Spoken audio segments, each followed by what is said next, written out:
नमस्कार दोस्तों, स्वागत है आप सभी लोगों का मेरे यूट्यूब चैनल पे आने के लिए। आज हम डिस्कस करने वाले हैं कि इंडियन इकोनॉमी को किस तरह के चैलेंजेस फेस पड़ रहे हैं। आप देखो, एयरपोर्ट पूरे फुल है, होटल सारे फुल है, रेस्टोरेंट सारे फुल है, सड़क पे भयंकर ट्रैफिक है, शादियों में भयंकर भीड़ है, चीज़ें महंगी हो रही है। लेकिन इन सब का रिजल्ट इंडियन इकोनॉमी के ऊपर क्यों नहीं आ रहा है? क्यों नहीं इंडियन कंपनीज़ का मुनाफे का रेट कम चल रहा है? तो उसके मैं आपको कारण बताता हूँ। इंडिया में करीब करीब ऐसी 15-20 कंपनीज़ है जो फॉरेन मल्टीनेशनल कंपनियों की अनलिस्टेड कंपनी इंडिया में, Accenture, Apple, Cognizant, Dell, Google, IBM, Amazon, Microsoft, Meta, John Deere, Caterpillar, Cisco, Amex, PepsiCo, HP। ये कंपनियां ऐसी है कि जिनका टर्नओवर 6,000 करोड़ से लेके 1,70,000 80,000 करोड़ तक है। और ये कंपनियां बहुत इजीली निफ्टी 50 का हिस्सा बन सकती है।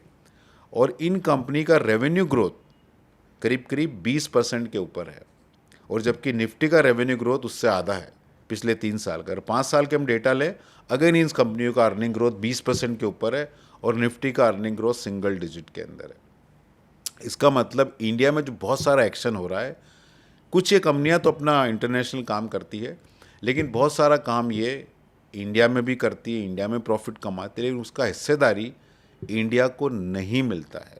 ओके, पहले अभी बहुत सारी कंपनीज़ ने GCC लॉन्च कर दिया है। ये सारा बिजनेस पहले इंडियन IT कंपनी को मिलता था, अभी वो मिलना बंद हो गया। एक तो ये कारण है। दूसरा, अगर आप देखें तो where we are spending the money, Indian साल का 1,42,000 करोड़ रुपया फॉरेन ट्रेवल पे खर्च करते हैं।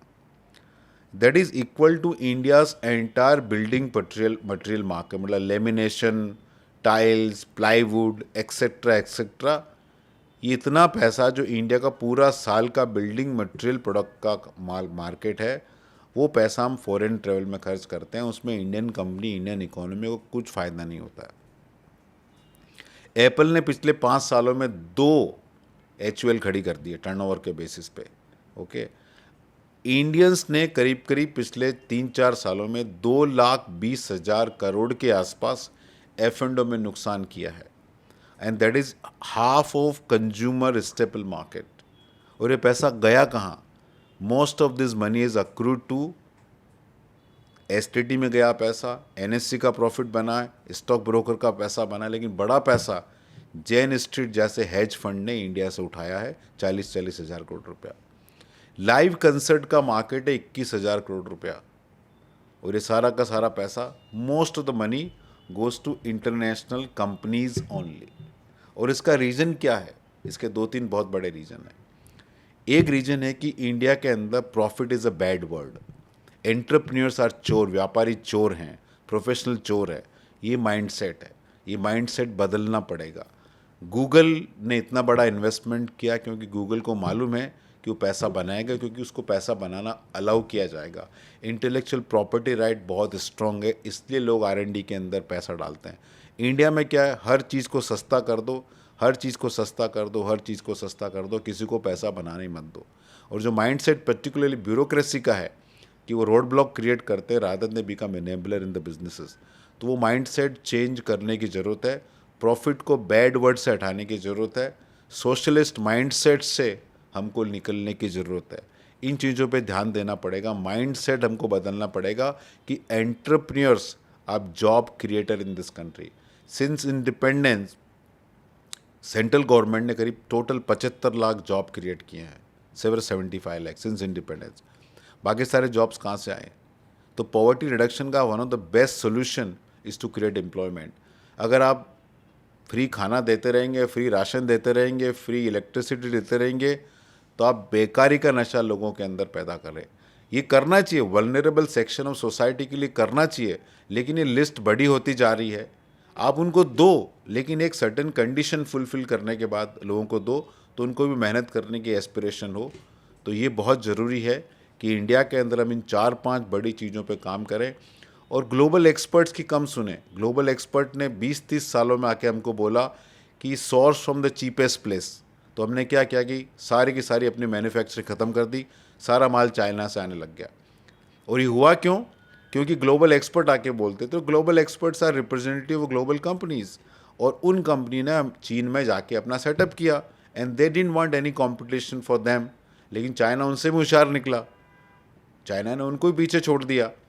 तो चाइना ने जो किया उससे हमको सीखना चाहिए।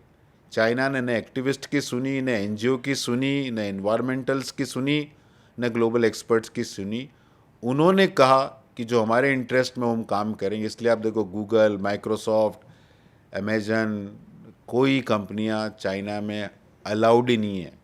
लेकिन इंडिया ने हमने सारे दरवाजे खोल दिए। तो उसका हुआ क्या, जब होर्डिंग लगती थी तो उसका पैसा इंडियन कंपनी को मिलता था। अभी यूट्यूब आ गया एडवर्टीजमेंट में, तो सारा पैसा कहीं और जा रहा है। तो इंडिया में इकोनॉमिक एक्टिविटी है, इंडिया के अंदर प्रॉफिट है, लेकिन उसकी हिस्सेदारी बहुत बड़ी शायद इंडियन कंपनीज़ को नहीं मिल रही है। ये हर सेक्टर ऑफ इकोनॉमी के अंदर आप देख लो, लेकिन इसको चेंज करने की बहुत बड़ी ज़रूरत है। और अभी जो ट्रंप ने किया या ईरान और इजराइल यूएस कन्फ्लिक्ट की वजह से थोड़ा झटका लगा है, आई थिंक हमको जागना चाहिए इससे। और हर व्यक्ति को अपने लेवल पे भी कुछ करना चाहिए, और गवर्नमेंट को भी इस लेवल पे बहुत कुछ करना चाहिए, ताकि risk taking, investing in R and D, profit has dozen, वो बड़े ख़राब शब्द नहीं बनने चाहिए, उनका हमको वेलकम करना चाहिए।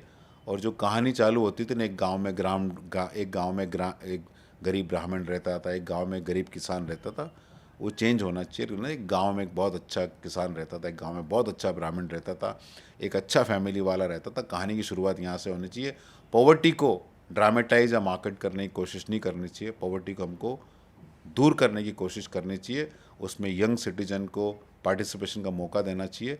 सारा प्रोसेस हमको अपना माइंडसेट चेंज करके करना चाहिए। हमको पहले भरोसा करना चाहिए कि हम एक बहुत अच्छी इकोनॉमी बनने वाले हैं, बन सकते हैं। उसके लिए हम सबका कंट्रीब्यूशन इसके अंदर ज़रूरी है।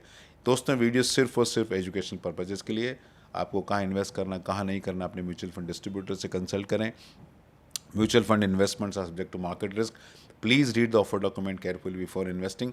और कोई भी इन्वेस्टमेंट प्रोडक्ट में रिटर्न देखने से पहले रिस्क जरूर समझें। फाइनली आपका पैसा, आपका फ्यूचर आप डिसाइड करें। हम इस पूरे प्रोसेस में बहुत ही छोटे इनेबलर हैं। धन्यवाद।